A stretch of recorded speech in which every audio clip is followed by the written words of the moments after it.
Today on Doomed!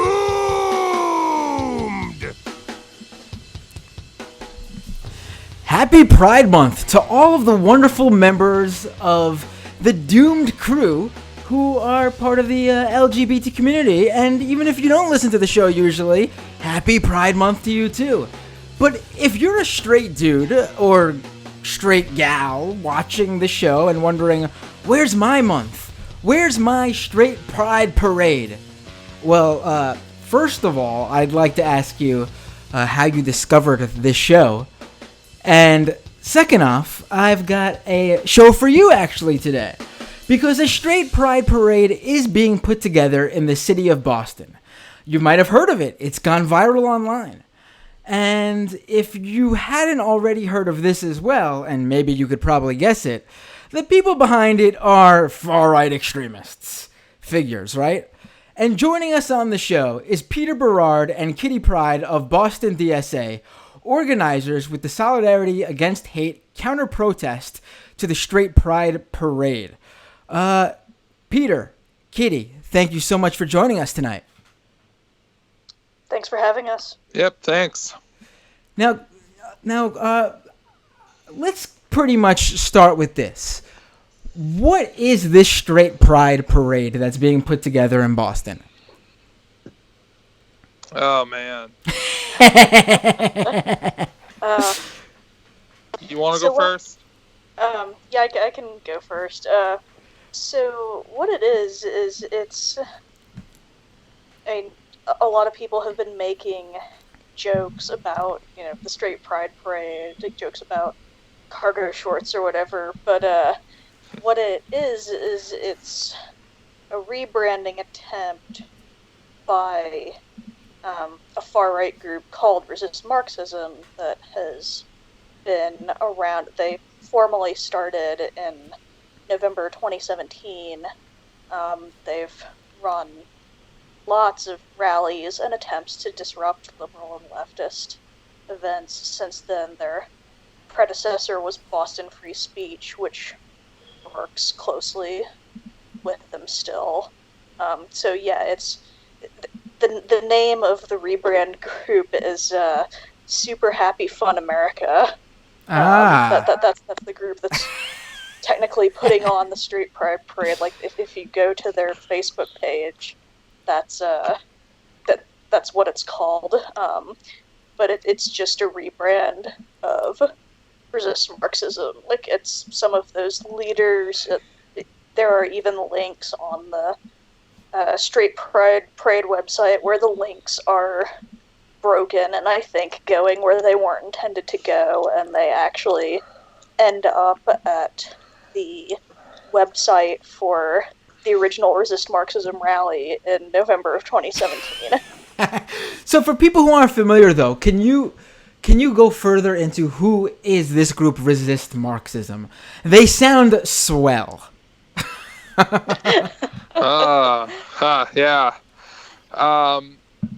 Well, they're sort of the primary far-right umbrella group in New England. They were technically founded by Kyle based stickman Chapman, who's come to some of their events, but he's mostly based on the West Coast, so he doesn't come to everything. You can see it as kind of a regrouping of the New England far right after the huge defeat in August 2017 when the Fight Supremacy organizers led a rally that wound up having 45,000 people or so to counter Boston Free Speech's event in the immediate aftermath of the violence in Charlottesville. So there's sort of they're kind of what came after that, and they have a substantial meme presence. They've been described before as a meme page with a street crew, essentially. Man, that actually describes so many of these like new far right groups, doesn't it? Yep. Yeah. Yeah, it does. Yeah.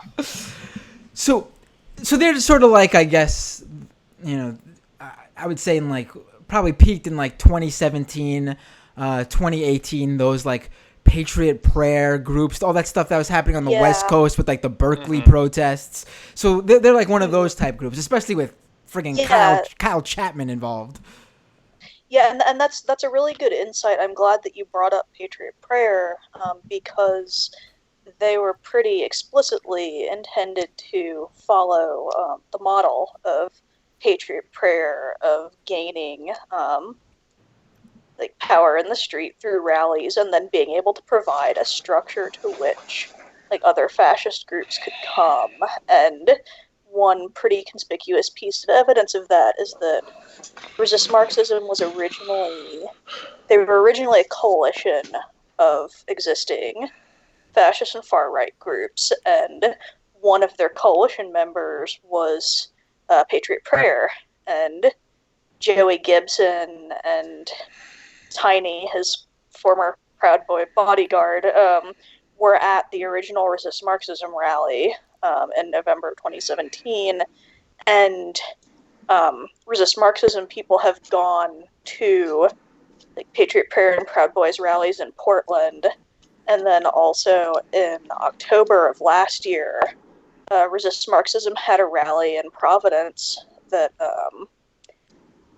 Joey and Tiny flew out here and came to, and Tiny was leading a Proud Boy quote-unquote security squad that started attacking counter-protesters, and the resulting fighting escalated to a degree that police just cleared the entire area and told everyone, including the Resist Marxism rally, that they had to leave.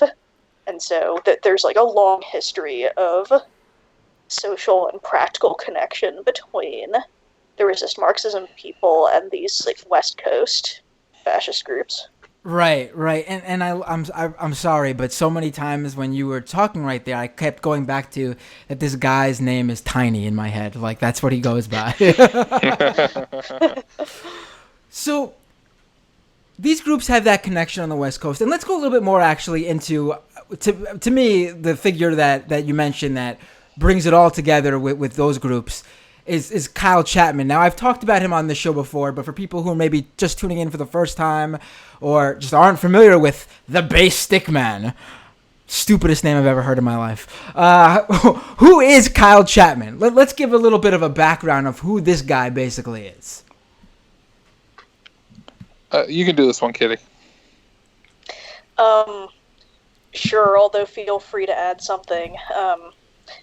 Kyle Chapman is this guy out in the Berkeley area who became famous, I would say, in early and mid 2017 during the big like fascist rallies in Berkeley that were going on, and he got the name Bass Stick Man for a famous viral photograph of him hitting someone with a stick, basically. Like that, there's nothing more complicated than that. Right. But he became famous for hitting people with leaded sticks, and has at this point incurred enough criminal charges of various sorts that he hasn't been able to come out here for a while, just because his legal troubles, I think, have prevented him from doing that kind of traveling. But he was actually he was a speaker at the first Boston Free Speech rally back in May 2017, with Boston Free Speech having been kind of the predecessor umbrella group that has sort of changed in character a bit since then. But that first Boston Free Speech rally happened after one of those big Berkeley brawls, where then they were explicitly saying in the streets, they were listing cities that were going to be next, and Boston was on that list. And then not very long later, the first Boston Free Speech rally happened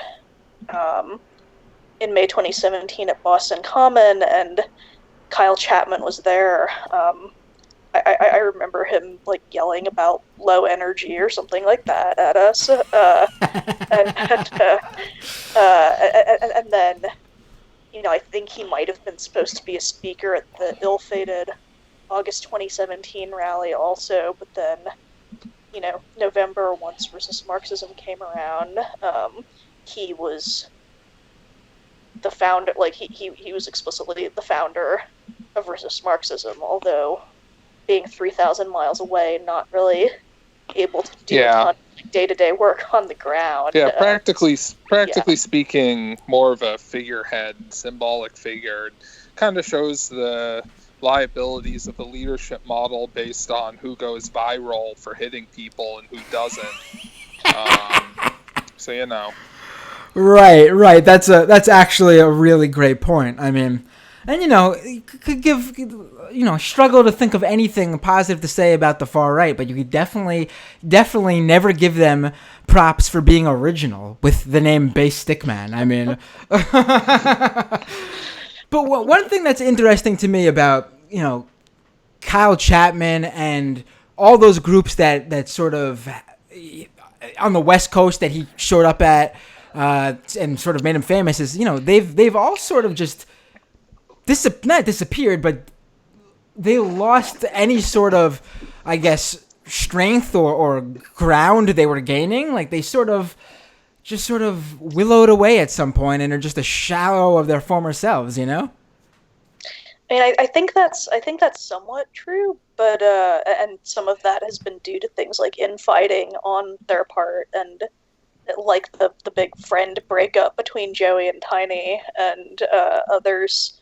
And it's also, of course, been due to the work of anti-fascists out there, but there are still, like, I know there's a big Proud Boys rally supposed to be happening in Portland on June 29th, and that, for instance, there was stuff like on May Day this year, the Patriot Prayer attack on a May Day party at a leftist bar. So I do think that those groups have become a lot more fragmented and have started losing ground, but I also do think that at least to some degree, some of them are still like reasonably significant threats. Right, no, for sure. I don't want to get too ahead of myself here, but I'm going to lay this out now. I sort of think the thinking behind this straight pride parade from their point of view is they realize they've tapped the entire, far-right personality market. Everyone on the far right knows about these groups, knows about these figures, and they're now deciding that, hey, let's think about all the different things that everyday people who, aren't paying attention to this sort of stuff, things that, like a jock might something that might speak to just your generic jock or something like that. Someone who isn't too political per se. I've heard people all the time on Facebook or other social media platforms who I would say really have no political affiliation and probably don't pay much attention to politics say stupid things like, why isn't there a straight Pride Month? And, I think they view this maybe as, hey, maybe we can bring these people on board and open their eyes to who we are and what we do and possibly get them into our groups. I think that attributes more strategic thought than necessarily went into this, because I think that the people doing the organizing, I'm not trying to be facetious here, are those Facebook people who say, well, why isn't there a straight Pride Month? I think that they mean it more or less, and that they based their actions on that, especially given that what they've been doing hasn't been working. So I think it would have been smart if they had been thinking strategically, like you're saying. I'm not sure that they did, except ex post facto. Right. I guess the problem with the far right is that all the smart strategists and organizers are leftists. I mean, that's I where... I don't know if I'd go that far, but once you get that it gets into silly season sometimes with resist Marxism. There's this sort of combination of silliness and menace that you have to try to keep in mind. So let's talk more about these specific guys now who are involved with this straight pride parade and putting it together. Because there's, like you just mentioned, there's some real, I guess, winners is a really nice sarcastic way to put it. Mm-hmm. Yeah. So I guess we could start with this guy John Hugo. Yeah, he's a relatively newer figure on their scene. I think he's actually a would-be Republican politician. He ran as the Republican nominee for Congress in Catherine Clark's district.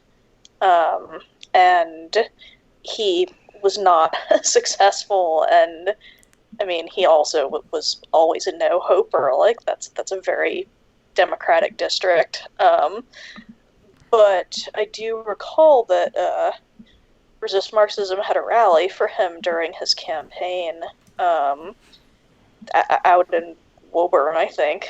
And you know, I don't think it was a terribly big rally. Like, it was pouring rain that day, for one thing. But I don't know if he was already friends with them, or if he decided he was going to be friends with them after they held a rally for him. But that seemed to be kind of when he entered onto the scene. And then, you know, since then he's shown interest in hanging out with them and is apparently co-organizing the Straight Pride Parade. Maybe they're hoping that the political connection, since he is a would-be Republican politician who held an actual nomination for, like, an actual fairly major office, however unlikely he was to win, like, maybe they're hoping that that'll lend some legitimacy to it. I mean, maybe he knows other politicians that they're hoping to bring in. I'm sort of speculating there. But yeah, he's the newest on the fash scene of, like, the lead organizers, I would say. New on the fash scene, I like that. I was actually looking him up, reading a little bit about him beforehand, and I kept coming across these videos. And this guy, of him speaking to not a very big crowd, but when he was campaigning, and I gotta say, this guy is very obsessed with the fact that there are events at, like, libraries and schools where drag queens go and read children's stories to kids, which we've actually covered on this show. That there's been issues across the country with this very beautiful event where drag queens put together these nice events for kids at, like, the public library where they read them stories, and it sounds like a great time to me. Sounds like a family fun event. And Republicans have a real problem with people, I guess, nurturing children and taking care of them and providing them with education and entertainment. Bizarre. Yeah, I didn't realize he was one of those guys, but that makes sense. Right, it's not like a shocking revelation whatsoever, is it? So there's this guy that keeps that when I was reading through and Anti-Fash Gordon over on Twitter, he really broke this down real well, and I was speaking to him earlier, and he or she basically brought up this guy Mark Sahady, I believe his last name is. Yeah. Now, Mark. Now, who is this guy? Who is he? Because he seems like another. I don't know. I really don't know what else to call these guys other than, in the most sarcastic manner possible, winners. Well, he's sort of been the animating force, such as it is, behind Resist Marxism. He's sort of been the consistent guy who not necessarily shows up to everything, but who it seems a reasonable guess he basically runs the page. A lot of the rhetoric is his. He's sort of the ideas guy. And he's somebody who very clearly wants to emulate Patriot Front and Patriot Prayer. Chapman's. Yeah. Oh yeah, Patriot Prayer. Sorry, not Patriot Front. He's just friendly with people in Patriot Front. Right. With Patriot Prayer and Chapman and whoever else out west. There's photographs of him out in Portland wearing a helmet and an expression that one of my friends said resembled a toddler, very proud he had just pooped on the potty. So yeah, he's, he's got a kind of a grievance politics, the grievance politics of a sort of lummoxy right-winger in Massachusetts. So dealing with the fact that the state is a large concentration of leftists and is generally sort of liberal makes him feel as though he's being downtrodden, and he wants to get everybody back for that. If I was, that sort of seems to be the emotional basis of his politics. Right. Now and he, the thing with him is that he's sort of an interesting mix, because on one hand he frequently just comes off as a giant troll. Like, he's almost always got a smirk, and he definitely has a thing about LGBT issues, because last October there was a big trans youth rally at Government Center, and Resist Marxism showed up to try to disrupt it, and he was running the Resist Marxism group for that, and was, just kind of like yelling stuff, trying to troll people. I think he was even saying stuff about, like, you all are NPCs, like, that, just the most, like, stereotypical meme stuff possible. But which also just sounds funny coming from him, because it's not like he's, a 20-year-old gamer or anything. Right. But also, like... Also, probably not the worst thing these kids have ever been called. Yeah.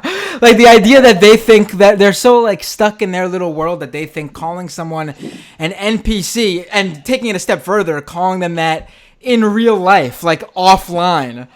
I mean, it's insane just how wrapped up in their little world they are, that they think the majority of people will even understand understand what that means to begin with, and then also understand that it's some sort of diss. Right. But then the other side to him is, like, Peter already mentioned that Sahady went out to Portland last year in June for... There was a big Proud Boys rally out there that where, like, the Proud Boys got very, very violent and, like, put a bunch of people in the hospital. And one thing that I remember seeing on Twitter after the Anti-Fash Gordon thread that you mentioned earlier came out was a journalist, I think, from Portland, Shane Burley, replying to say that Sahady had participated in, like, group attacks on people, that he'd seen that. And then also, like, at something like this, this past winter's Boston Women's March, and I think this was in the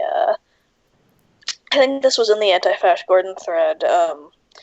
Resist Marxism, tried to crash the Boston Women's March, and it's like there's a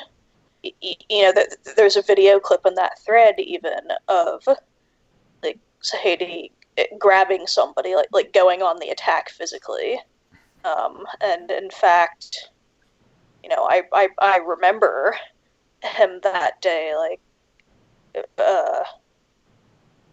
bragging across a police line about, like, having pushed somebody. So, like, he was definitely getting, like a little bit rough that day, and it can be easy to dismiss him because he's just such a big like troll, and he has this kind of smirky, like clownish vibe, but he also has at sometimes like not even just been in charge of rallies where people got violent, but like he has like personally gotten violent a few times as well. Right. So yeah, I'm looking at the anti-Fash Gordon Twitter thread, and he's got a lot of photos of Sahady at really I a slew of different events, and he is right in line with the other neo-Nazis, white supremacists, with the helmets, the goggles, the weapon in hand a lot of times in some of these pictures. So yeah, he might. I think you're hitting it perfectly in terms of who he is. He may not seem like it because of how you described him, but he's just like. He just is like Kyle Chapman. Now I know how you guys mentioned it earlier that there's some infighting within these groups. Did Sahady ever? Was he ever given the reins to resist Marxism by Chapman, or is there some sort of feuding going on there, being that Sahady seems to have taken this group as his own now? Is there any sort of drama going on between them here? I mean, not that I know of. My impression is more just that Sahady was the local guy, like the guy on the ground, because Chapman could only do so much from California, especially now that with the various legal woes that he's had over the last couple of years, it makes it hard for him to travel. Like, I don't think it would ever have been practical for him to be trying to, like, run day-to-day operations himself, especially given that part of their strategy throughout 2018 was just to have constant, like, rallies and disruptions of leftist events and things. Like, I don't think you could feasibly have somebody living like thousands of miles away trying to run like a thing per month or more, like on the ground that way. You need a local person to organize. So I don't know if there's drama between them, but I think it's more just a matter of like it never would have been feasible to have Chapman running day-to-day operations. Right. I'm just interested. It's sort of like, I guess, I wonder why there hasn't been, brother or sister type straight pride parades popping up on the West Coast to sort of coincide with this one being planned. Like, why just Boston? I guess maybe it's only these random group of guys who think this is a good idea in Boston. Yeah, that's a good question. I mean, they have incurred, even from people who you would normally think would be on their side, they've incurred a certain amount of criticism. Some of the libertarians who have come out on their side before have come out specifically against this, though there's some notable exceptions to that too. And these websites, these sort of right-wing sports websites like Barstool have written derisively of it. The straight pride thing. I think it's just such a punchline that people are divided as to whether, even on the right, they're divided as to whether they should support it. Because if nothing else, support it because so many other people, so many of their enemies are laughing at them, and they kind of feel the need to back themselves up, or whether they just want to wash their hands of it. Right. Then you brought up the libertarians. Now, this is a name I came across. Samson Racioppi? I think it's Racioppi. Oh, yeah. Wow. I'm sorry, Samson, for if you're listening, buddy. My bad. So who is this guy? Yeah, I'm curious. I'm curious now how you came across his name, but he is another resist Marxism guy. He'd actually left for a few months this past winter, but seems to have come back again with this straight pride parade thing. He was a Libertarian Party candidate for Congress in one of the North Shore district, Seth Moulton's district, and he is on, I think, the board of one of the big weed legalization organizations in Massachusetts, if I remember correctly. But yeah, he was one of the kind of core resist Marxism guys for a long time, and then left for a period of time, and then came back. And yeah, he is he very much, tries to present himself as like a libertarian of a sort, but there's different types of there's different types of libertarians, and like with him, for instance, there was some rally recently where he was saying that like he liked Tulsi Gabbard for president, for instance, which is not necessarily what you would expect from just like a business interest type libertarian, but Right. like there are the more like paleo libertarian types. All right. It's either Andrew Yang or Tulsi Gabbard usually, though, of the two.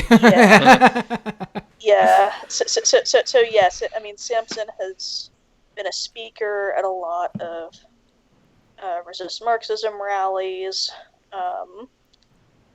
He's been one of their key people, like back last August in the first resist Marxism attempt to rally in Providence. Like, he got into it some like physically with people. So yeah, he's just another one who has been around a whole lot. Right. I like how he came back just in time for the straight pride parade, where, like, as most people are distancing themselves from it seems, or most people on the right who would have a problem with this sort of thing. This guy thought, hey, this is a great time to pop my head back into this. Basically, I came across him. He was mentioned in one or two of the articles I was reading on the people behind the parade. But while looking up who he was specifically, I came across, I think it might have been the most recent coverage of him prior to the straight pride parade stuff. And it's basically a guy was arrested for throwing horse shit at him at an event, which I enjoyed. Yeah, I don't know if it was throwing horse shit at him. Somebody this was at that one Providence rally. There was someone who was arrested for throwing horse shit, I think at a cop, and then there was somebody who was arrested for hitting Samson. So yeah, I think those were two separate people, but yeah, somebody did get. Yeah, there was flying horse shit at Providence. I could attest to that much.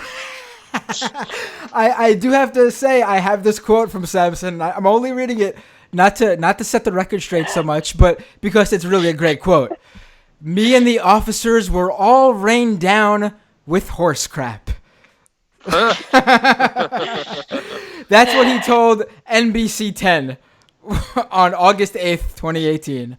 So and before we go to the next person, you had mentioned Seth Moulton's district. So I just want to take a moment of silence for poor Seth Moulton, who will not be making it into the first Democratic debates.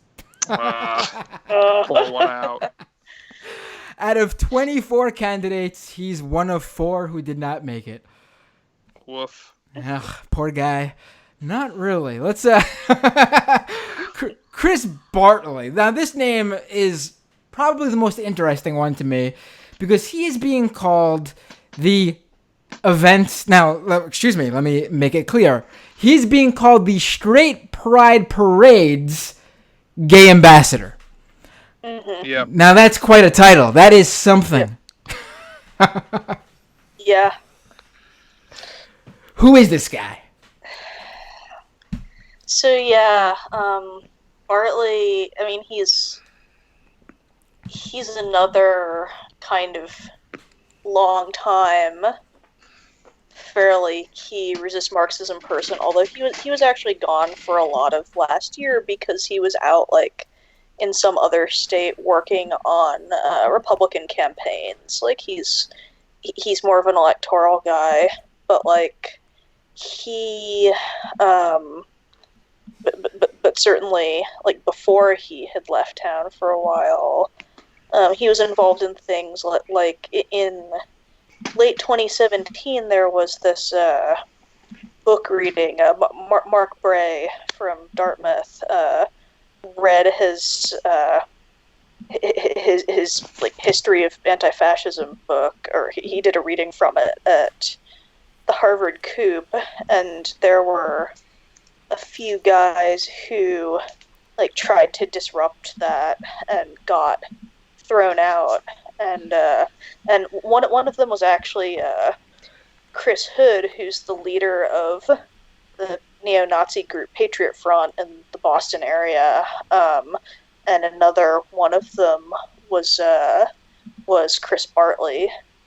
And I think he might have been at UMass at the time. I don't UMass Boston, but I remember he used to claim that he was involved in like TPUSA, Turning Point USA, and I think for a while on his Twitter bio he was also claiming to be involved in anti-communist action, which was a group with a lot of like neo-Nazi type ties, like the journalism collective Unicorn Riot did like a big expose on anti-com. But yeah, so Bartley was involved in that stuff early on, and then he left town for a long period of time to do his like electoral thing. And then more recently he came back. He was at the 2019 Women's March. I think that was the first time he'd been around in a while, and apparently he's into this as well as their gay ambassador. But yeah, he's just another one who's been organizing with them for ages now.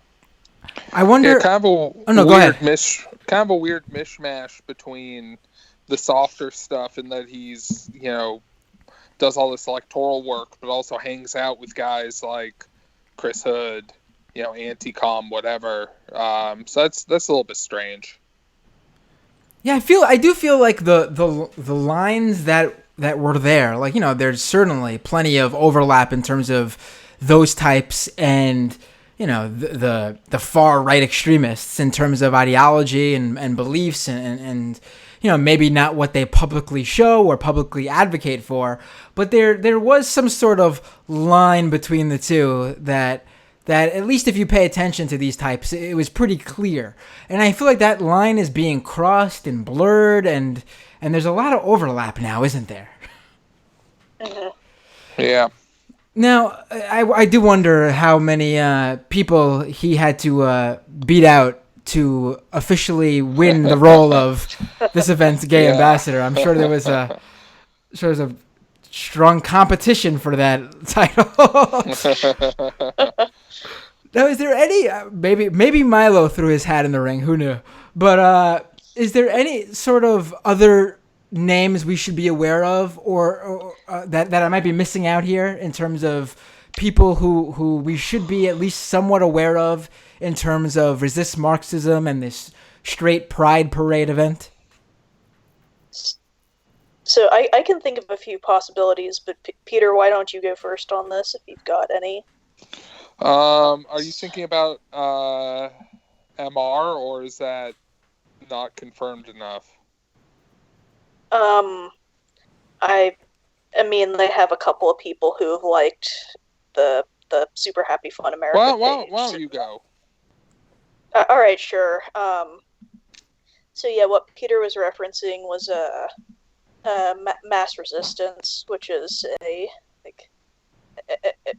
it's listed by the SPLC as an anti-LGBT hate group, and I feel like they were really big way back when the same-sex marriage debate was a big thing in Massachusetts, and the connection with them at this point is mostly just that they have a couple of people who, including a staffer from the West Coast, liking the Super Happy Fun America page, but that does that does indicate that this well-established anti-LGBT hate group are at least paying attention to this idea of a straight pride parade in Boston, which I suppose is not that surprising, because I think they're based in Waltham, even Mass Resistance is. And then there's some other people who have been at Resist Marxism stuff in the past, and who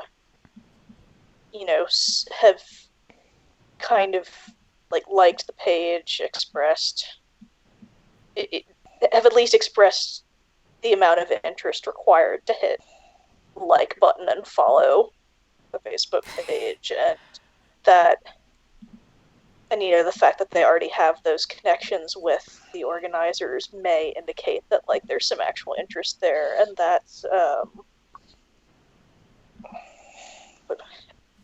American Guard, particularly John Camden from American Guard, New Hampshire, and then also this a couple of guys from this 3%er militia group, the Patriot Saints. A few of those guys have followed the Facebook page. Whether that means they'll actually show up, I don't know, but Camden in particular has been a stalwart of Resist Marxism events. So it's if this is their rebrand, it would make sense that he would want to show up for his friend's new thing. No, I keep seeing people sort of put this as Resist Marxism's rebrand, and I get why it's being described that way, because it's their sort of way of coming out as a new sort of identity here with a totally separate thing from what they were ever known as before. But it's also where do they go from there? What are they, just a full-time straight pride organization now? What is the play here? A rebrand would be to me it would be I guess a true rebrand is something like what Identity Europa went through, where they had a brand new name that they could use more than once. Now, again, it's not a very successful rebrand because everyone knows who they are, but it's still a rebrand in terms of it has a longer shelf life than one event. So I think, the name Resist Marxism actually originally started as the name for the Coalition for One event, and then became a standing thing. But beyond that, I think the rebrand is this Super Happy Fun America page. That's the name of there's a website named that, and a Facebook page named that, and it's the Facebook page named that. Right. That's hosting the Straight Pride Parade event. So it's they can't reuse the Straight Pride Parade name for indefinite numbers of events, but they could use, as ridiculous as the name is, they could use the name Super Happy Fun America for however many events they felt like it was good for. Right. Yeah, there's a certain carnival barker aspect to the leadership behind Resist Marxism, where I think they just throw shit against the wall and see what sticks, see what people respond to, what gets likes on their page. So if this this has gotten them a lot of attention, which is something that they like. Whether it's the right kind of attention or not remains to be seen. Whether it'll come off as a victory for them, we don't think it will. So there's a good chance that they might rebrand later, or who knows, maybe they'll stick with it. But I think it's entirely a matter of expedience for them. Right. Super Happy Fun Time sounds like I don't know, a bad podcast network or or an Adult Swim show or something. Like I don't even. Yeah. But I guess that's every time I say the name Super Happy Fun America, I just kind of wince at how like silly the name is. Oh right, it's Super Happy Fun America. I think I even called it something else. That's how. Too many words in a name. I mean, you gotta limit it to 2, max 3. Yeah. Now, just a few more questions before. Thanks for spending the time with me tonight. Really appreciate it. What has been? I mean, I know if you just have to log online to see what the reaction across the country and probably the world really was to this. That is a big joke. But how locally? How is it being? Being that it's going to actually affect people who are in Boston and the surrounding areas. How's the reaction been from people there? It's sort of a combination of people thinking it's a joke, and but you do have a higher portion of people taking it more seriously because there's been experience with these groups. A lot of people remember August 2017,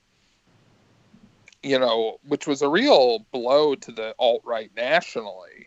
I mean, it's basically before and after in terms of how often you get people describing themselves as alt-right, right? The label becomes a lot more toxic after that. Right. But we've got a few different sort of events on the horizon. As counters, you have some people are sort of mounting a kind of educational celebratory event, I think, that's aiming to be before the march. And what Kitty and I are involved in organizing is a counter to the march. And there's been a lot of positive response to that. People want to do something. If nothing else, it's just so ludicrous. And the whole thing relies on, a lot of what Sahady in particular relies on is the idea that the people of this city are stupid and kind of cowardly. And I think people like to come out and prove him wrong when he makes that claim implicitly on a national stage. Right. So how is the tell me more about the counter protest that you two are involved in putting together. Well, we can't say too much about how it'll look right now because it's still whiles away, and a lot of what we do is going to have to change based on what a number of other actors are doing. But what we've consistently done over the last almost 2 years now has been to nonviolently confront these far-right groups, Resist Marxism or Boston Free Speech or whoever else, and make it clear that we don't stand for the things that they stand for, that they're not going to be able to do what they want to do in public without resistance, generally making our opinions of them known, and in general, I think we've been pretty successful in making them having to organize around us as opposed to organizing around actually advancing their goals. Right. We can make a lot of noise when we want to, and sometimes even just like being able to just drown them out can be pretty effective when possible. Right, absolutely. And when is this? I can't believe we didn't mention it up top. I don't think. Maybe you did actually, Kitty. But when is this event planned for? When are they putting together this straight Pride parade, and then obviously the counter protest would be the same time? I think they're shooting for August 31st. There's been mixed reports on where they're at in terms of getting a permit, in that I think at first reported that they had gotten a permit, but recently There's been the city of Boston, I think, has been saying that they haven't given them a permit yet, which has led to reports that they've been denied a permit, which doesn't seem to be accurate. But long story short, it appears to be August 31. Right, and August 31st is actually a smart one, too, because I don't think it's quite been determined yet whether August or September is officially going to be deemed Straight Pride Month. So I think having it right in the middle is sort of, I'm being a little bit stupid here. But yeah, well, that's one advantage for the day. I don't know whether this is an advantage or a disadvantage from their point of view. From our point of view, it's just strange. The whole real estate market in Boston revolves around August 31st. Right, because it's so student driven. Right. So that's move-in day. People, the traffic's horrendous. People gather around certain low overpasses just to see how many overpacked trucks and vans get wiped out, littering stuff all over the road. So it's a big old mess. And so I don't know whether that's featured in their planning or not.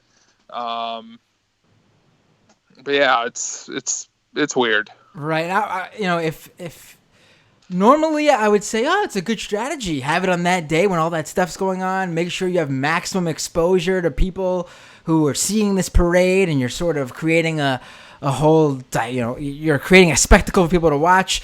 But then before we talked about how they're not that smart and wouldn't consider that type of stuff. So it probably is just some big old coincidence. Yeah, probably. And I don't know how big their parade is going to be to begin with. They haven't been able to get as many people out as they could in 2017. So who knows how many people would see it in the first place. Peter Berard and Kitty Pryde of Boston DSA and organizers with the Solidarity Against Hate counter-protest to the Straight Pride Parade. Do either of you want to, plug anything, promote a website, a social media profile, anything you guys want to? Feel free. I think the main thing would just be, for people who are local or who can make it out on that day, the counter-protest itself, which is hosted as an event page on the Solidarity Against Hate Boston Facebook page.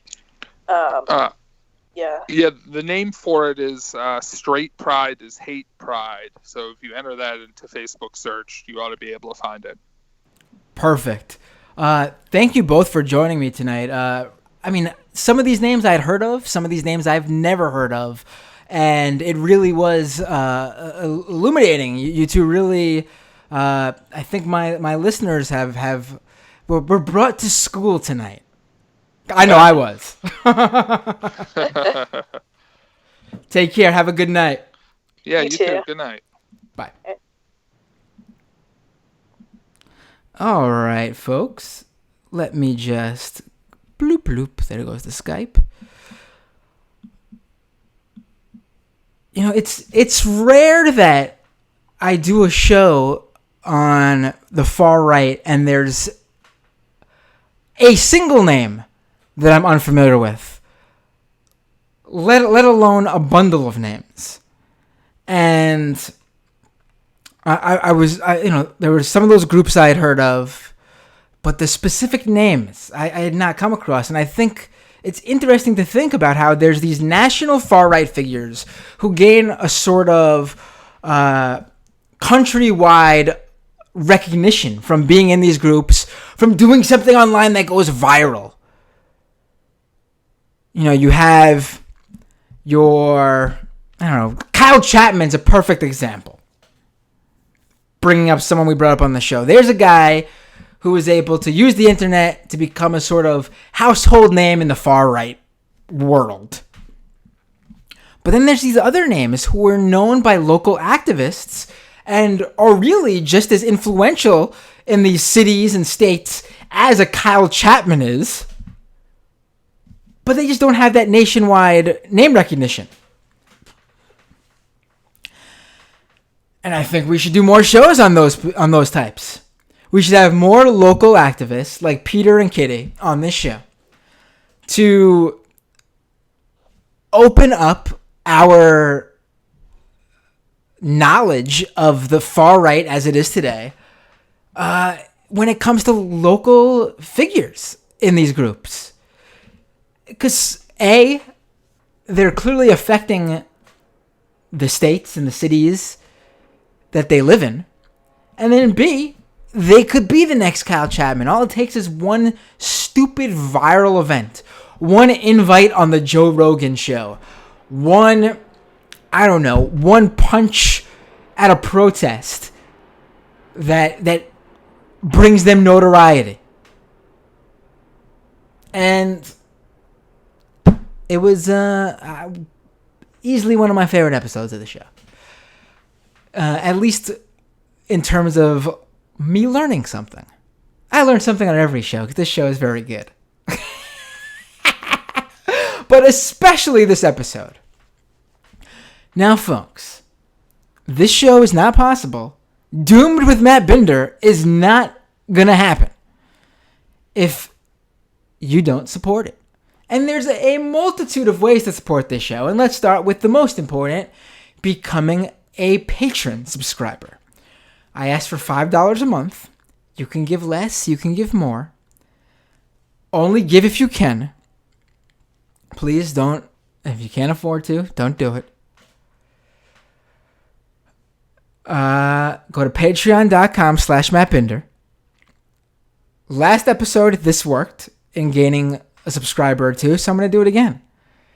If this show had 10 times the subscribers it has now, and you might be going, whoa, 10 times, but I tell you that the number of subscribers right now isn't that much.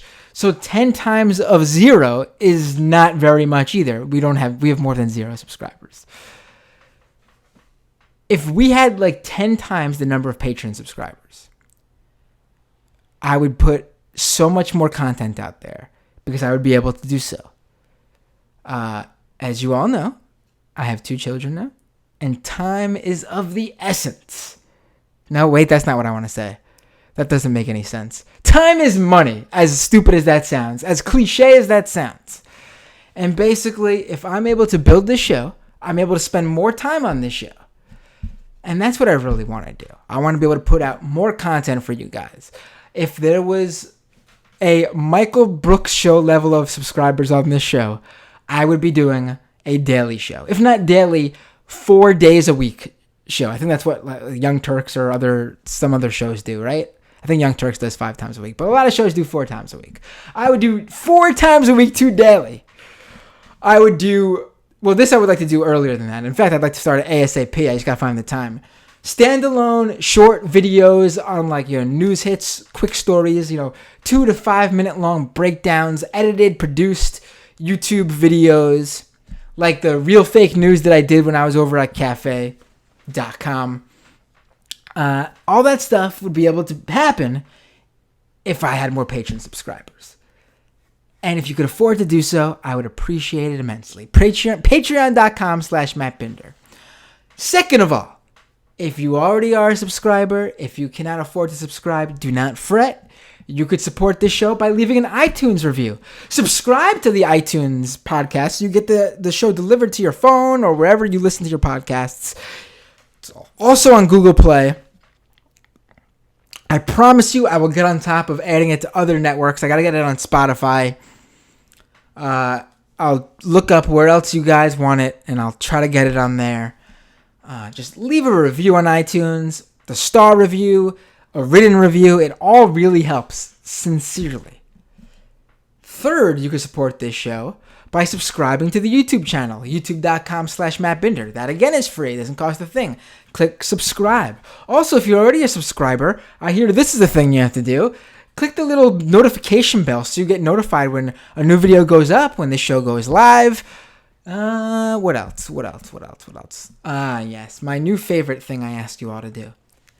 Call into other shows. Tweet at other show hosts.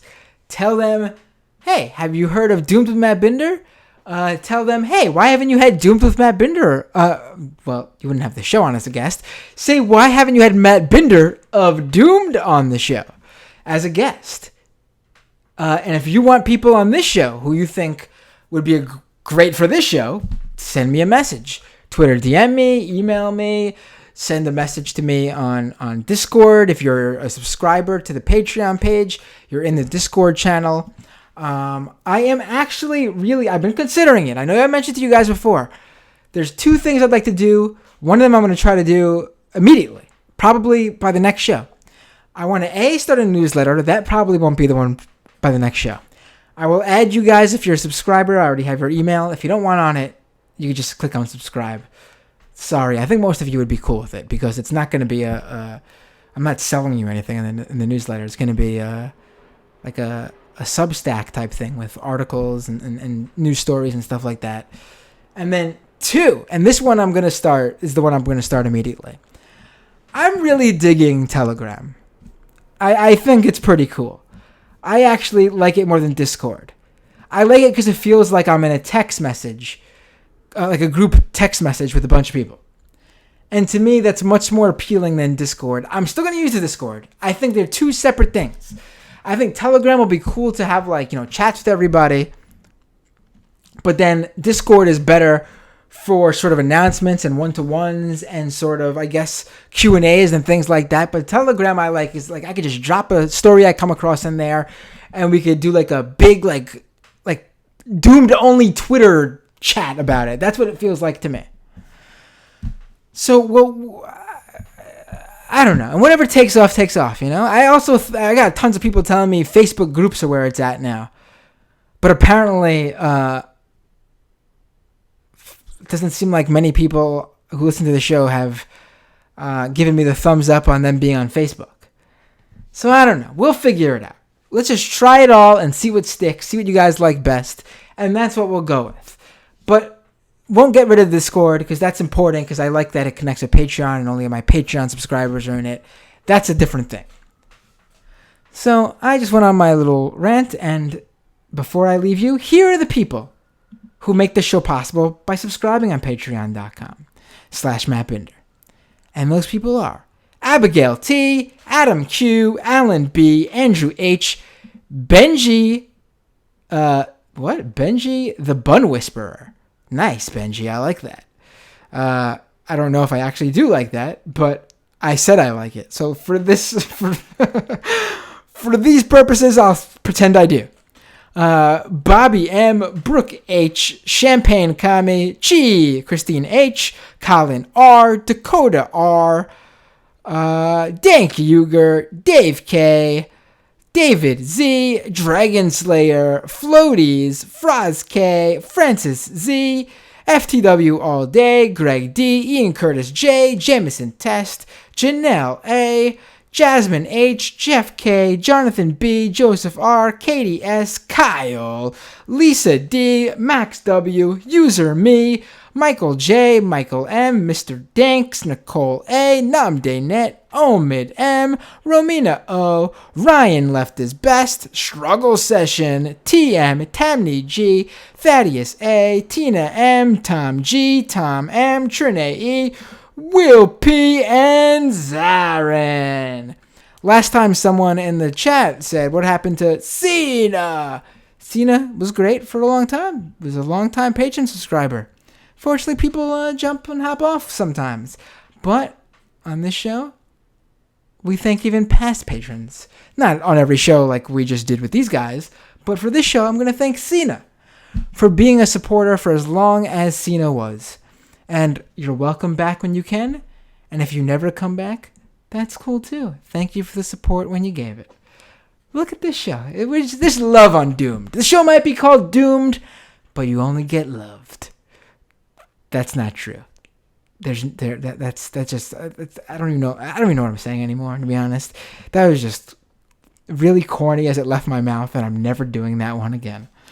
All right, folks. If you're a member, stick around and you can hear the second half of the program. If not, goodbye. Thank you for listening. See you all next time on Doomed.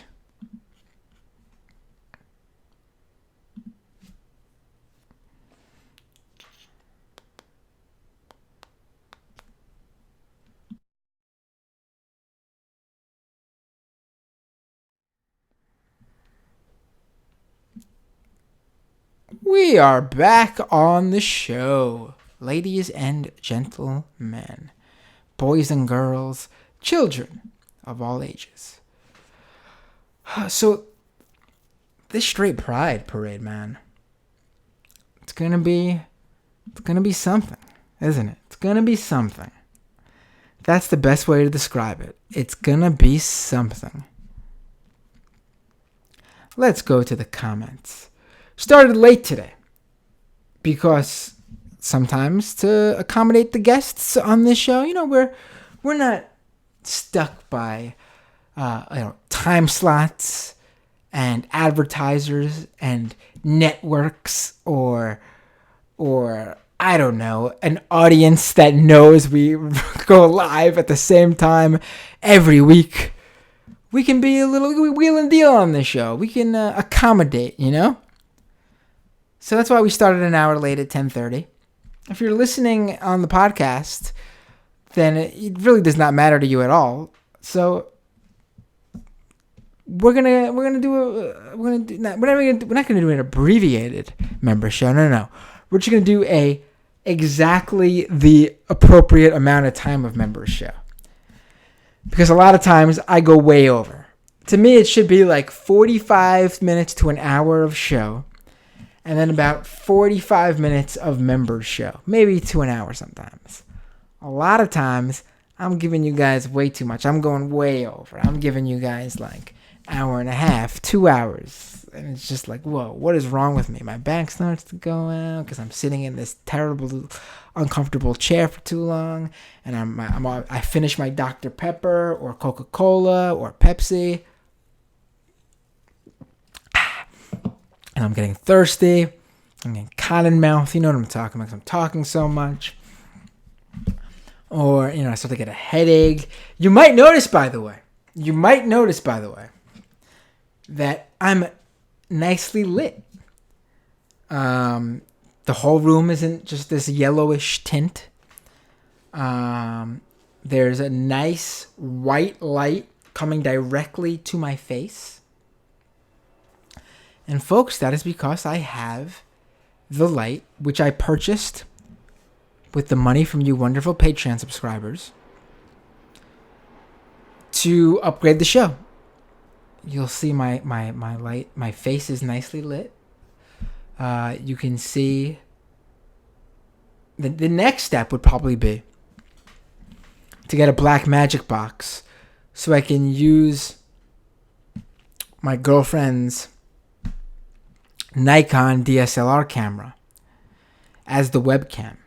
Because right now, I'm using a Logitech webcam. I think it's like the C920 or something like that.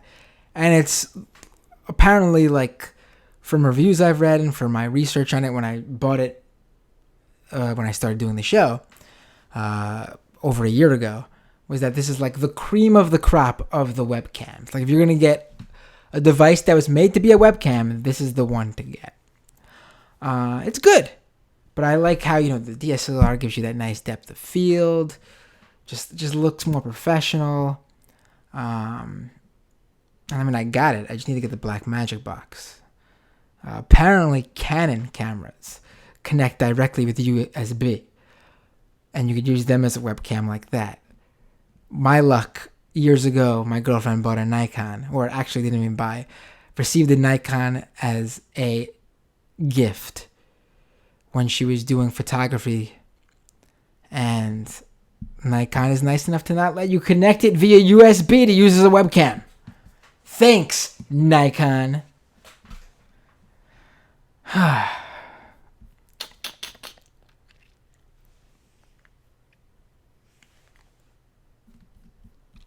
Let's go to the comments.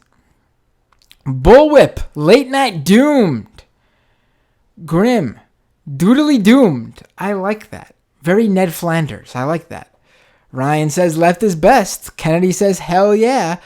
I'm still playing Animal Crossing, says Kennedy. How's Animal Crossing going? Which one are you playing? Bullwhip says, did you learn any witchery on Skillshare, Kennedy?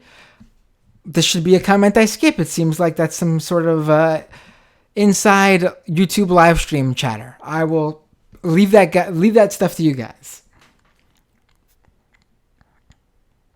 Grim says, I checked on Ultramoon. Blessing be my Nintendo DS XL isn't dead after a year of inactivity.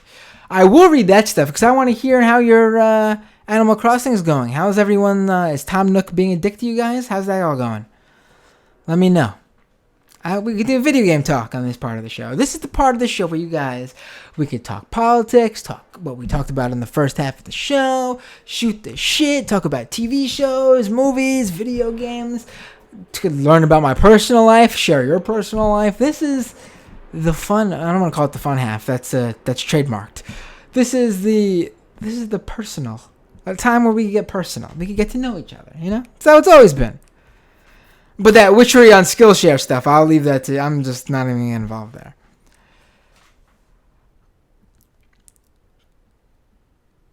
Renee says, Matt's going to interview one of the X-Men. Yes. No, Kitty Pryde seems to be a very popular name for people who want to be anonymous to use.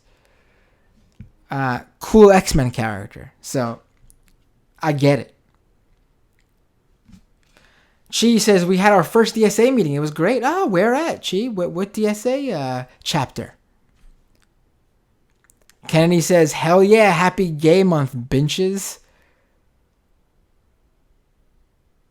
Chai says, 21 people showed up to the DSA meeting. Nice. That's about as many people show up to the YouTube live stream of this show.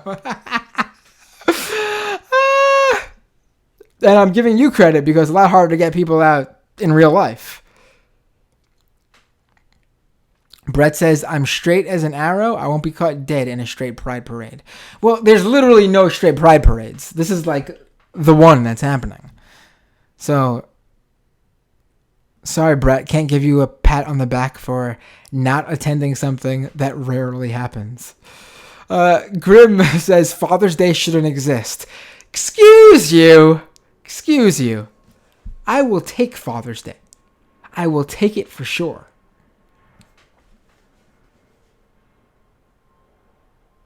Sorry, Dragon Slayer pointed out, is it the Doom screen still for anyone else? Yeah, I left up the Doom still for a little bit too long. Not too long, though. What, maybe like a minute or two longer than usual? Renee says, Milo's going to be the parade leader? That would make it more entertaining, for sure. Renee says, ask her about Wolverine and Professor X. All right, that'll be the last one I read. Addressing the name Kitty Pryde. Ryan says, every month is deep dish pizza month, and now I'm angry at you because I could go for pizza now. Kennedy says, oh my god, a tarantula just bit me in Animal Crossing. All right, I'm going to take back what I said. Some things are left best for just the chat. More generic, more general, less specific video game talk I'll bring up on the show. Chi says, nice haircut, Matt. Did not get a haircut since the last haircut I got. Don't know what you think.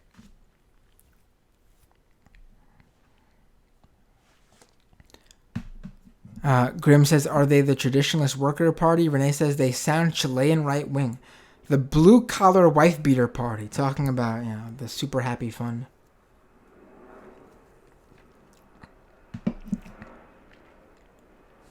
Renee continues.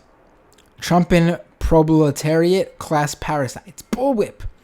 I parade around like a straight guy every day. Grim says, Detroit already told us that these straights are proud of the swastika and not being allies. Champagne Kami says, Dr. Pepper is delish. Right, I am drinking, if you couldn't see before, I'm drinking some Dr. Pepper, showing the YouTube stream. It's my favorite of the sodas. Well, one of my favorite. I like all sodas, as you all know. Wait, gonna get... alright, there you got it. Alright. Dr. Pepper's not paying me for this stream, but they should. Listen, you guys know I got a soft spot for soda. Unfortunately, soda that's sold in most stores are soda from, there's like major corporations. There's not many local soda breweries.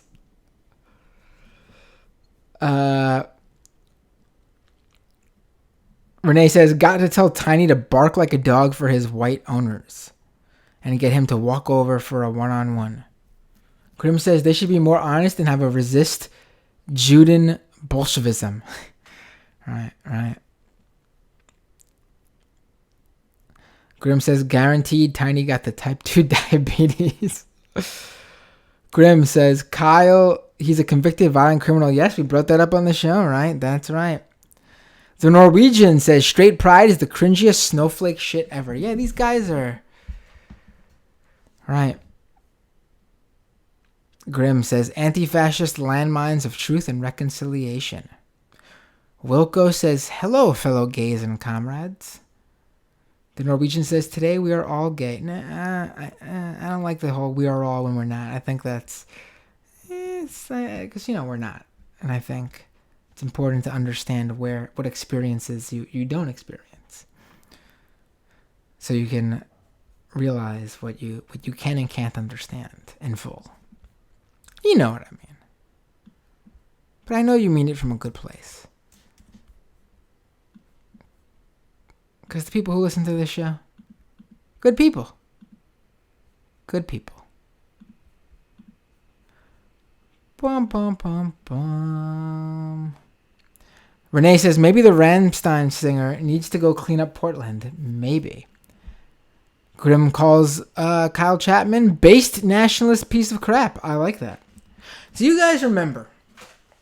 Now, if you're an earlier listener of this program, you will.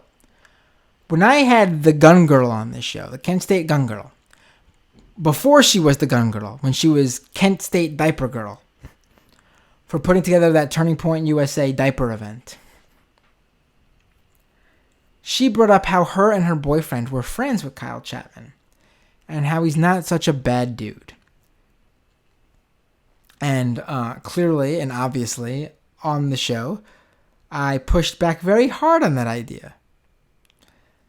And I just think it's funny because she brought up how like Kyle Chapman's wife is Asian, Southeast Asian, or I forget which part of Asia exactly she's from. But that's all I could think of whenever I think of him. How that means that he can't possibly be a white supremacist or a bad guy. I mean, oh my God. Grim says, momentum is the word you're looking for, Matt. The Fash lost some momentum. Thank you. That was the word I was looking for, Grim. Unfortunately, I did not see your comment when I was looking for that word. Grim says, Viva Antifa. Renee says, Gavin McGinnis needs raccoon goggles. Amanda H. over on Facebook says, I have a cousin who is going, and he thinks it's because LGBTQ are trying to cause war.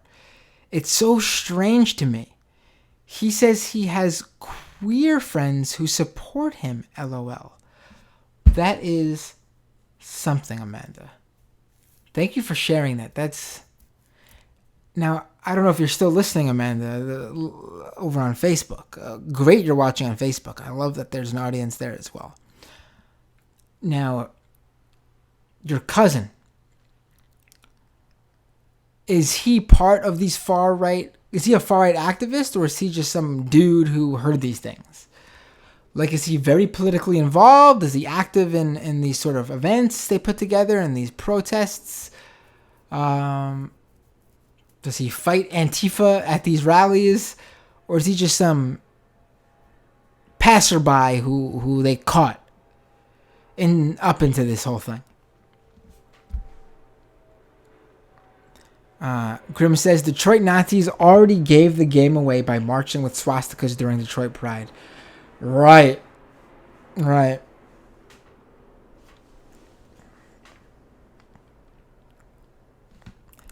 forgot about that. I wish I brought that up on the show. We'll have to talk about that next time. Because that's the overlap there. Major overlap.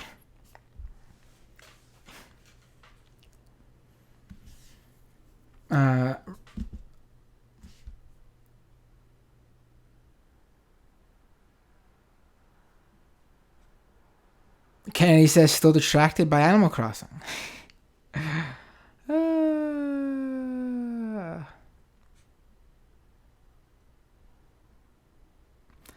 They're talking about Tom Nook now in the chat. I'm gonna let that go.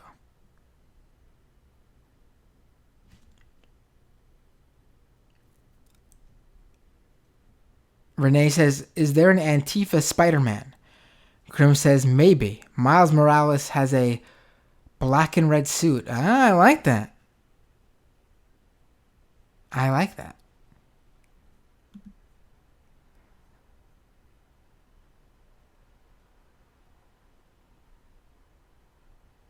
Grim says, "You're missing it, Matt. The Fash are pretty damn good at leaderless resistance." Renee says, "They're a police-protected gang.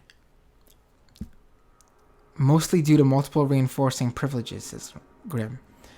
I don't know. I think this proves they're actually not good at leaderless resistance.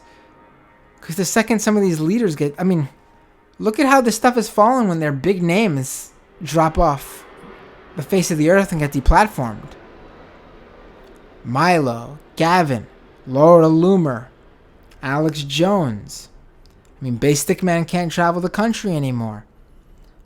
Nathan D'Amigo of Identity Europa. Something happened to him too. I don't remember what, but something happened to him too. These guys... Richard Spencer's a joke now. These guys lose their power once the big names in their movement lose their power.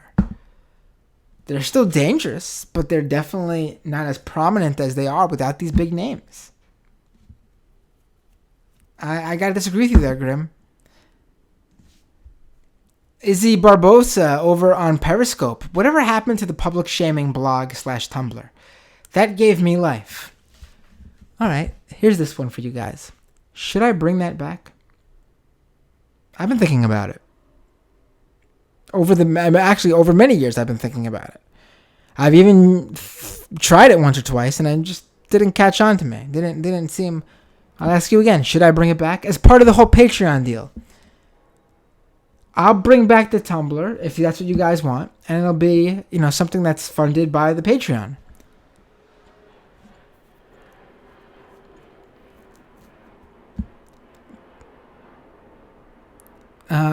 Why I stopped doing the public shaming Tumblr? A few reasons, actually. And maybe the story for another day. There's not like a specific event, but just like, different things that went through my mind when I stopped doing it. The time is one of them. It was very time consuming.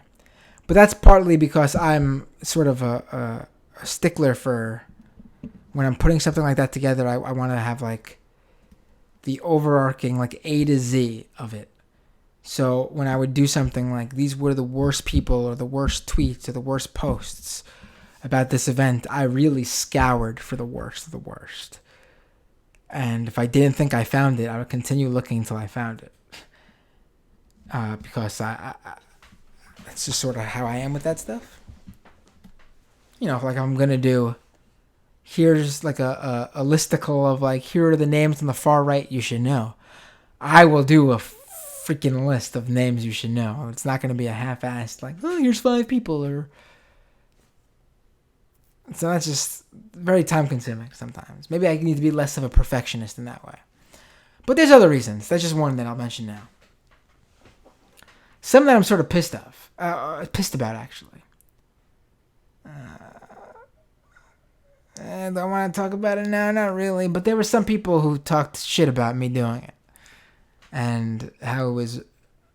And I will say this. They made me think about why I'm doing it and whether I should be doing it. And I'm pissed about that because it turns out I was right to not question myself about it. After seeing what happened in 2016. And we'll go into it more another day.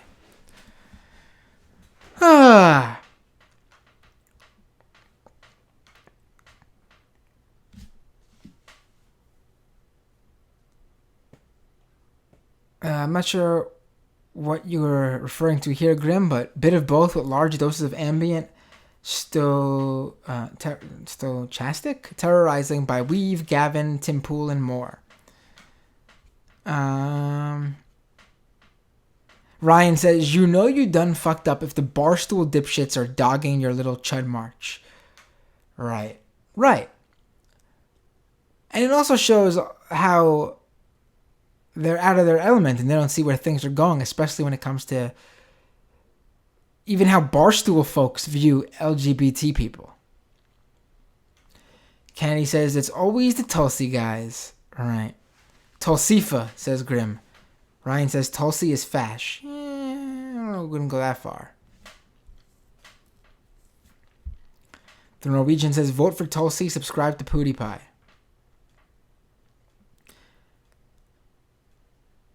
Kennedy goes, LMAO, poor Seth Moulton. Ryan says, Seth Moulton, retire, bitch. Right. Bullup says, why do Nazis think being a Nazi is patriotic? Well, because they think patriotism is nationalism. Renee later on says, because nationalism equals nativism is anti-internationalism. The Norwegian says, patriotism is a tainted word. It has been for centuries. I also agree. Anyone who calls themselves a patriot or anyone else a patriot sounds like a dunce. I'll tell you that. Renee says, nationalism is dirtier to me. The Norwegian says, when I hear patriotism, I reel. Absolutely.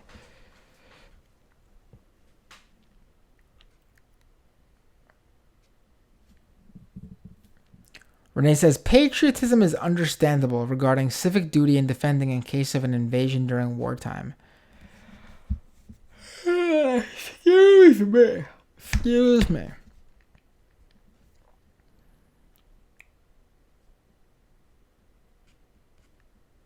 The Norwegian says, funny, the patriotic Nazis would freak out about culture. Grim says, sounds like something Sam Hyde would do.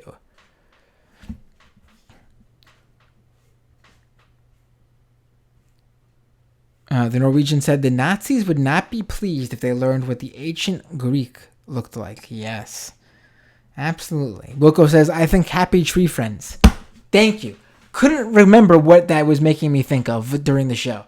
It's exactly what that group name made me think of. Specifically.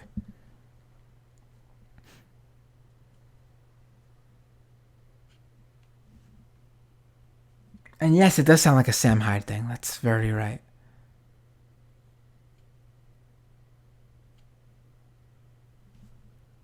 Renee says, Punks for Progress prepared me for this. Renee also says, racist Rogan is a low-key fash boy.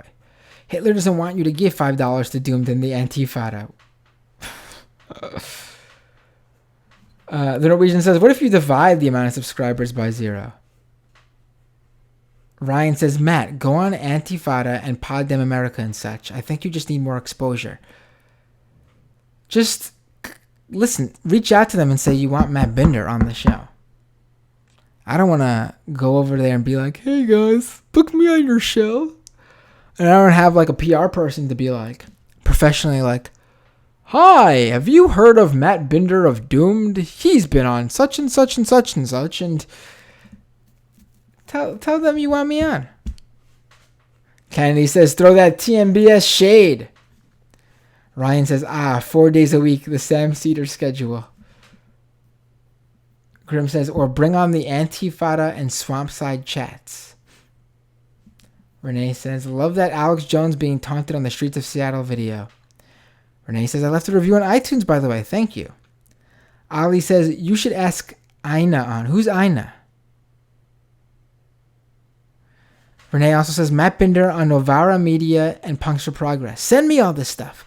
This stuff in the chat is good if you want me to read it. Definitely leave it in the YouTube chat. But actually, I need to follow through. Message me somewhere. Whether it be Twitter, Discord, email.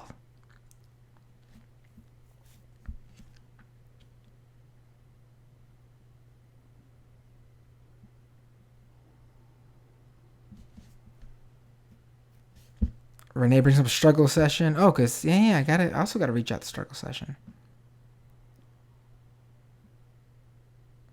Kennedy says, imagine going to a straight Pride parade. Grim says the parade's going to be full of swastikas, Matt. Absolutely. Absolutely.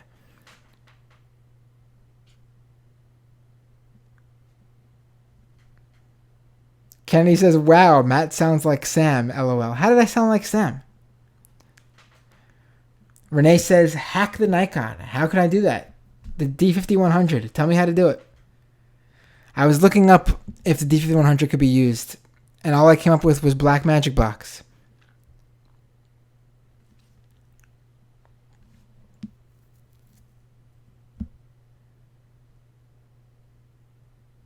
Grim says, I know you want Father's Day, Matt, but it doesn't respect the founder of Mother's Day's wishes. Neither does Hallmark. What? Tell me more about that. What was the founder of Mother's Day's wishes? The Norwegian says, I've never been to a straight pride parade, and I will pat myself very hard on the back for that. Grim says, Detroit straight pride parade was just a bunch of armed neo-Nazis bearing swastika flags through a gay pride march. Right.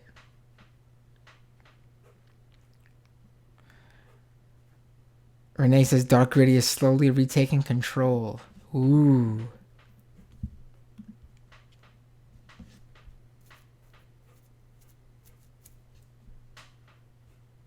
Ryan says Amanda's cousin is Dave Rubin level dumb. Greg says, which chat is he talking about? Periscope? Right. I stream now through Restream, which is a service that allows me to stream on YouTube, Periscope, Facebook, and Twitch at the same time. There is zero Twitch audience. No one on Twitch watches the show. A few people on Facebook, and a sizable amount of people on Periscope, actually. I would say Periscope sometimes has equal to and sometimes even more people than YouTube watching.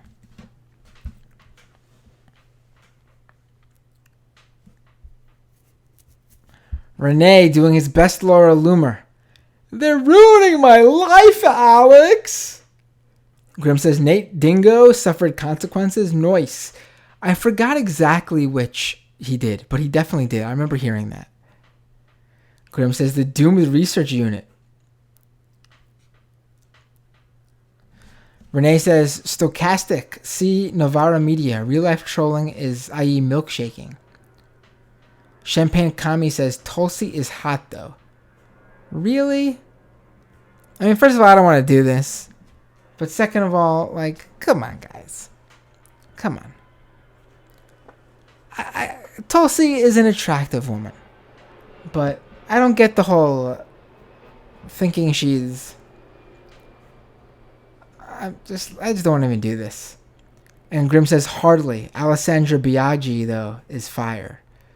God, what are we doing? What are we doing? Kenny says, Tulsi might hate Muslims and gays, but you see her catch that sick wave, brah? The Norwegian says, look what we did. We made Matt bored with the chat. Never. Never. Renee says, and she looks like Fash Wonder Woman. I'm guessing you're talking about Tulsi? Champagne says, exactly, Kennedy. Total babe.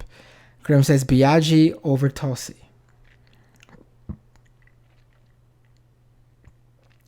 Come on. And also, you can't you can't compare a state senator and a House representative. You just can't. Different worlds.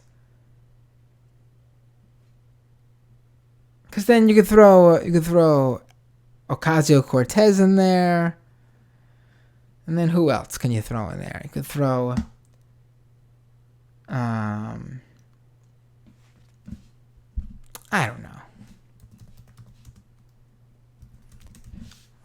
Let's keep going.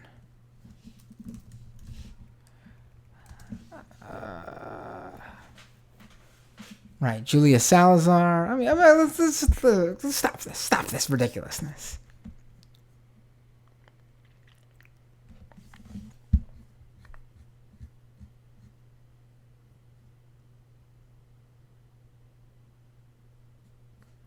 Renee says, Matt Binder to Michael Brooks without the mimicry. Easier to interview. Jamie and Sean.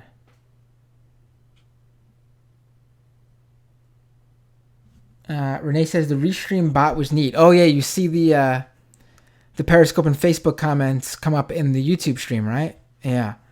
Grim says, Mother's Day was supposed to be a non-commercial holiday for giving handmade gifts and generally taking the time to honor women's labor. What about men's labor, Grim? Greg says, oh, it's on Twitch too. I'll be the audience of one.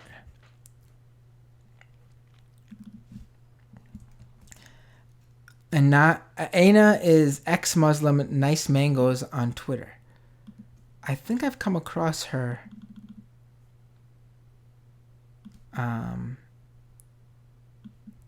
Twitter handle. But let me save it here. So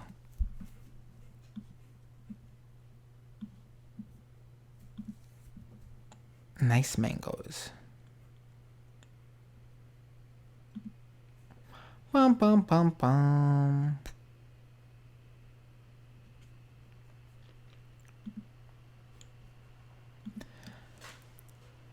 Grim says, Biaggi took down the head of the IDC, Matt. Yes, I know who she is. I was very involved with that whole taking down of the IDC because, as you all know, I was working in an official capacity, as in like on the payroll, as an official campaign worker. I was working with Cynthia Nixon's campaign, who, in my opinion, and pretty much everyone's opinion, let's be honest, was crucial to taking down the IDC because she lifted up a lot of those races by just having such a national profile, being who she was, going after Andrew Cuomo. Champagne says, Tulsi is a vision, Matt. This is a science. Grim says, Ilhan. Yeah, we got to throw Ilhan in there if we're going to be doing this, even though I don't want to do this. Grim says, not Grim, Champagne Kami says, did you see Bernie on MR? I did not, but I saw he was going to be on. How was he? Grim says, Ilhan Cheer Squad. Renee says, thoughts on the Anjit property Ocasio-Cortez is trying to get a raise? I have to look more into it, but I also don't think it's such a bad idea per se. Kennedy says, more like Ilstan, Omar. Champagne says, I'm signing up for Periscope. Renee says, Poppy's rights. Kennedy says, when will we have a Dad Pride Month? We should have a Dad Pride Month. Should have a Dad Pride year. Should have a Dad Pride eternity. Just, God, am I tired. They're great though. I'm very fortunate to work somewhere where I'm on paternity leave. And it's gonna be hard to go back.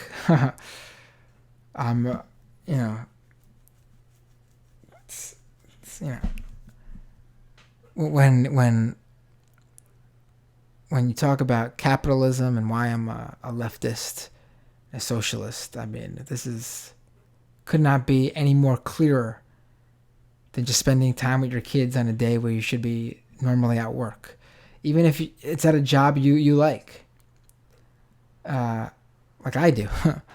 I'm already thinking about how I was going to be going back. It's going to be hard. Very lucky she was born when my daughter was born, with a few weeks left of my son Ezra going to nursery. So I got to pick him up from school.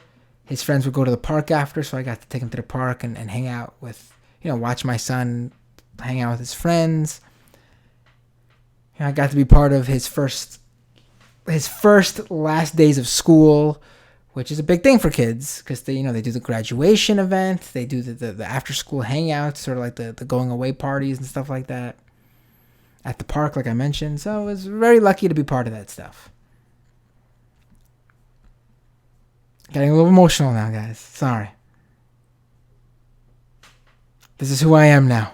A dad. Piccolo on Twitch. Tri-platform now. Thank you.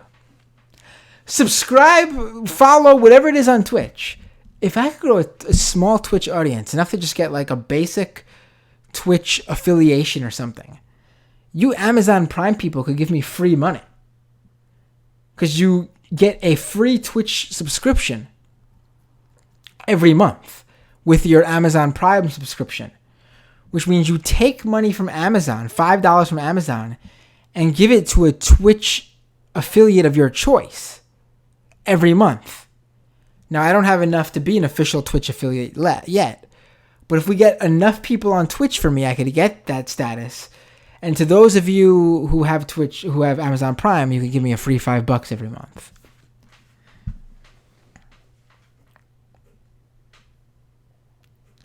Grim says, isn't that every other's day but Mother's Day, though, Matt? Listen, dads do not get enough credit. Let me tell you. Moms get all the credit, which they obviously should. But the sliver of credit that dads deserve, we don't even get that. We don't even get that. So I think there needs to be a dad's revolution. I'm not talking about father's rights or whatever the deadbeat dad stuff is. I'm talking about good dads who are part of their children's lives, aren't complaining about alimony and crap like that. Good dads who take care of their children, who take care of the mother of their children. Those dads need a movement. Those dads need credit. That's who I'm talking about. Not that right-wing shit. Not the men's rights shit.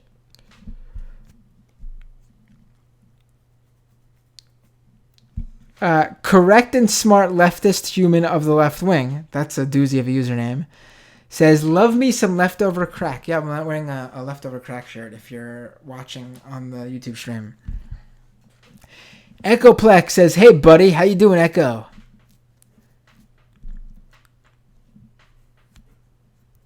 Kennedy says, Grim, he's being sarcastic. Am I, Kennedy? Am I being sarcastic about Father's Month? You think so? I don't know. Ryan says, Bernie was good as hell. Oh, no, I knew Bernie was good as hell. How was Sam with Bernie? Champagne Kami says, Bernie was on point. He is so good on message. Renee says, Bernie and Pac-Man plagiarizing Papa Cedar. Why did Bernie have the MR background as part of his background? Craig says, wouldn't the raise not even take effect till 2020? So all she's asking for a raise for herself stuff is dumb since those same people assume she'll lose in 2020. Listen, I think everyone needs to get paid more, including members of Congress. I think if we put a pay raise, give them a pay raise and also pass some legislation that stops them from becoming lobbyists and other sorts of stopgaps on corruption with Congress people and former Congress people, I welcome it. And listen, I believe her argument was, you pay them well and they don't need to take money from others. And I agree with that. Problem is, there's a lot of rich people in Congress. And the people who should be getting the pay raise are these new members of Congress who aren't rich. And they're not going to become rich because they're not going to become lobbyists and terrible people. I mean, does like Nancy Pelosi and Mitch McConnell need a raise? No. But I get the argument for it. And obviously you can't means test it.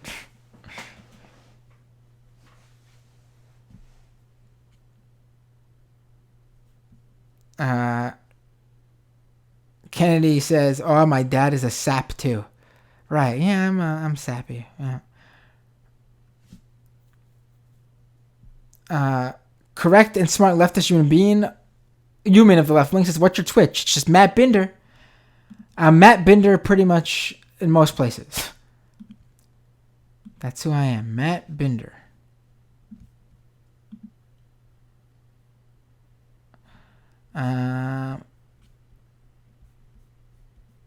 Let's see. Let me go back to the. There's some comments missing. That's odd.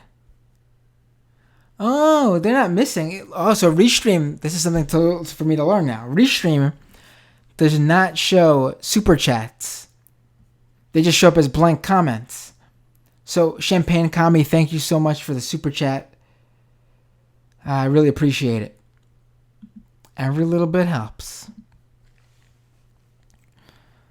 Piccolo says, how many followers do you need to be able to get affiliate? I followed, though. Twitch is weird. It's some combination of followers and number of times streamed and views. I have to look it up. We'll figure it out. I'll figure it out, though. Ryan says, Matt's right. Daddies don't get enough credit. Grim says, I would if I had Prime. I just use Twitch for digital extremes developer streams. As is, this is too convoluted and we just need full automated luxury gay space communism. Renee says, Poppy power. Grim says, I grok Matt. Kennedy says, LMAO. Renee says, no, because he used the same FDR quote as the old MR intro from your days.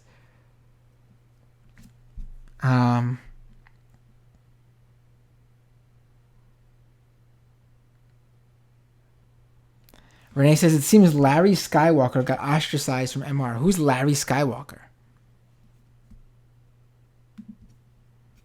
Who is Larry Skywalker? And folks, the final comment of the show, unless Renee jumps in with a quick rundown of who Larry Skywalker is.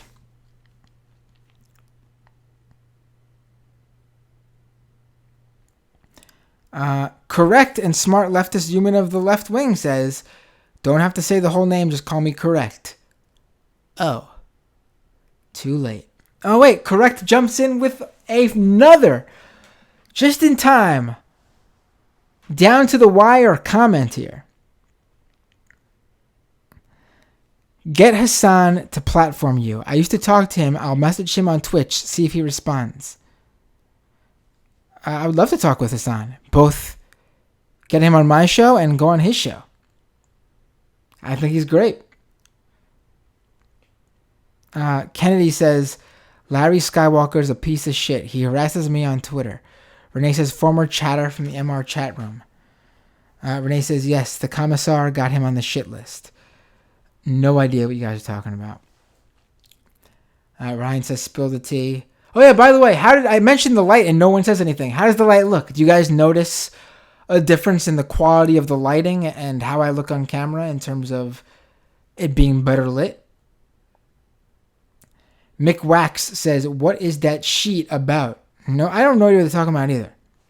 Ollie says Destiny. I will talk to Destiny too, either on this show or get on his streams. Kennedy says, I blocked him for saying something really transphobic, talking about Larry Skywalker. Larry Skywalker. Can't believe there's someone named Larry Skywalker. Unbelievable. Kennedy says the lighting is really good. Perfect. And Ali says good. I'll take it. That's all I need. Kennedy and Ali says it's good. We'll leave it there. Mick Wax says the lighting is lighting you. Grim says, I prefer the old lighting. What? Like the yellow ceiling lights? That was ugly as hell.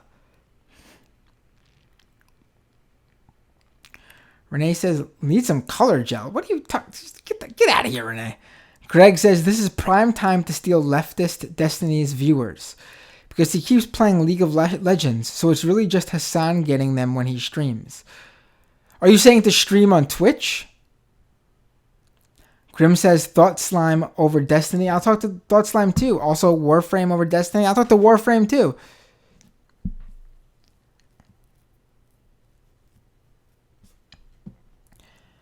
Norwegian says, Larry is just an MR fan. Grim says, it was more natural. But I am anything but. All right, folks. Thank you. So it gives you soft focus, says Renee. Yeah, I do need to fix the lighting. I mean, the how the camera is like exposure and a little. Well, I'll fix it up, but I like it much better than the old lights already.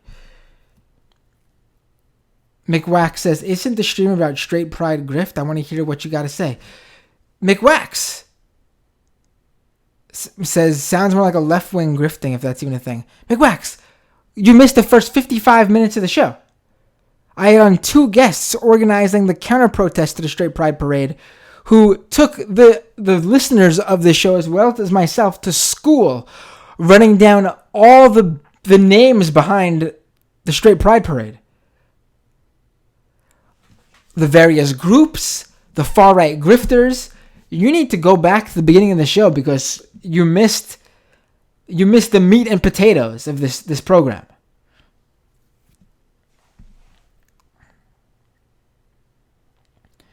Renee says Lowry went full Jimmy Dore. All right, well. Greg says, I think Vaush got banned on Twitter, didn't he? Kennedy, Lowry isn't an MR fan anymore. He whines about them constantly on Twitter. Who's Vaush? I'm really bad when it comes to like the YouTube specific names. But that's why you guys are here. Please, someone, send me a message with all these names in there. All right, guys. See you all next time on Doomed. Have a good night.